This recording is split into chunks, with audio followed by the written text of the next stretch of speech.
Prince of Persia: The Lost Crown. Ubisoft's attempt at making a Metroidvania turned out to be a huge success, as the game scores big with both critics and the general gaming audience alike. As a huge fan of the Metroidvania genre, of course I had to try it out myself, and now after having played through it this past week, I have come to the same conclusion. This game is freaking amazing. It's a big win for Ubisoft. Now, I criticized Ubisoft on this channel in the past quite a bit, and I think rightfully so, as I think lots of their games feature the same copy-paste game design formula, one I grew so incredibly tired of. I also think a lot of their games are way too bloated and grindy in order to get the game length up, something that's completely unnecessary. I also think the way their games are designed has become way too safe and dumbed down. They follow the AAA game design rulebook to the letter. There is such a thing as over-designing, and I think Ubisoft as a studio is very guilty of that. These are the exact reasons I hadn't played a Ubisoft game for 3 years before I jumped into this one. AC Odyssey was the last Ubisoft game I played, and I had quit their games ever since. But now this new Prince of Persia game comes along.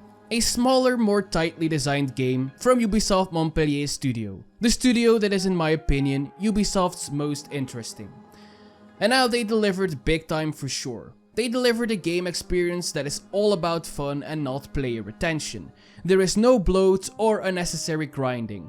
It's honestly such a breath of fresh air and I love it. So of course I had to make this video and sing the game's praises, because it deserves that. One of my favorite things about the game is the movement. It's so incredibly fluid, resulting in satisfying and fast platforming. This game must be so fun to speedrun. The animations while moving around are also really well done. It makes it so satisfying to parkour around as Sargon.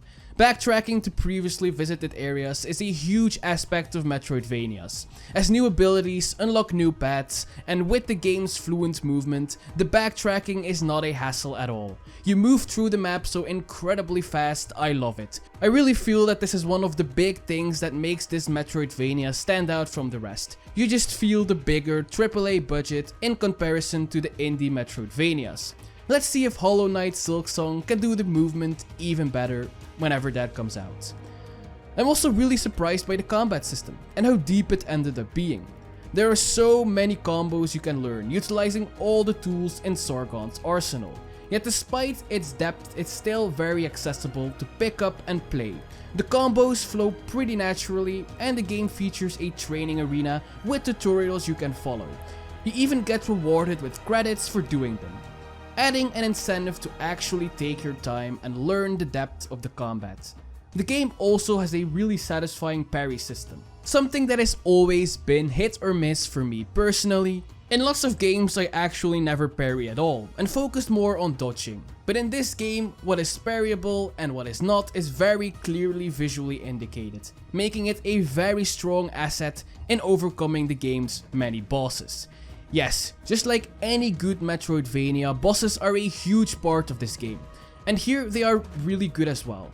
They feel fair, and it's all about learning patterns and utilizing unlocked abilities. There is no luck involved at all.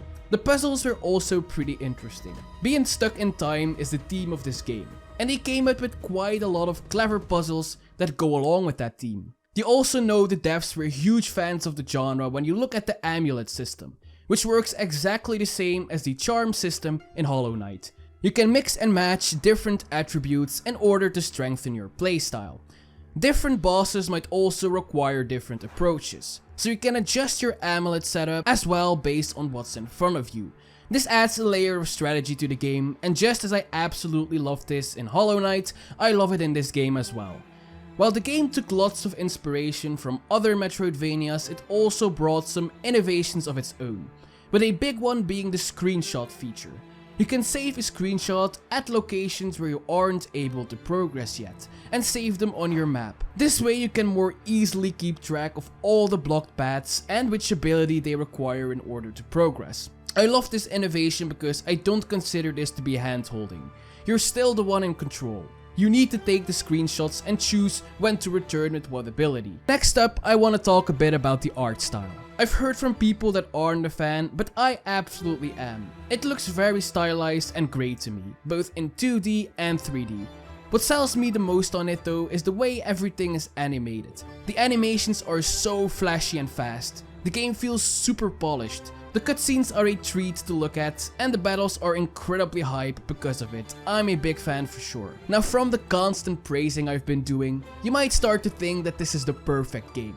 Well, it's not. There's some issues that I have with this game, and I want to cover these next. First, the story. It's pretty damn bland. It doesn't do anything interesting enough to make it different. I quite frankly don't care at all about any of the characters or the plot points. The being stuck in time aspect of it is pretty unique, but I feel like the game didn't do enough creative things with it.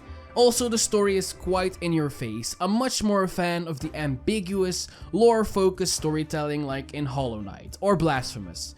Games where it's all about putting the pieces together yourself instead of the safe, predictable, and accessible storytelling present in most Western AAA games.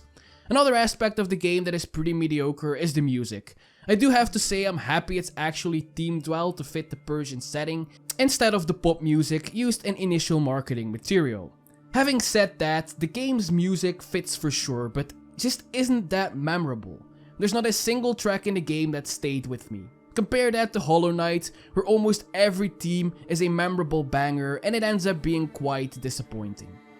For the final criticism, I think this game is a bit over-designed in order for it to be accessible. Don't get me wrong, I am all for accessibility. The more people that can play a game, the better. I have no issues with having to enable an optional difficulty setting. But the thing is, not everything can be configured in settings. The core design of the game is there for everyone.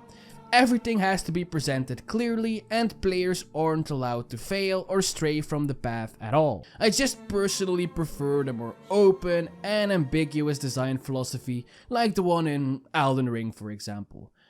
So that's it for my opinion on the game. To summarize, I love it, I think it's incredibly fun. It does have some issues, but it's a big win for Ubisoft overall.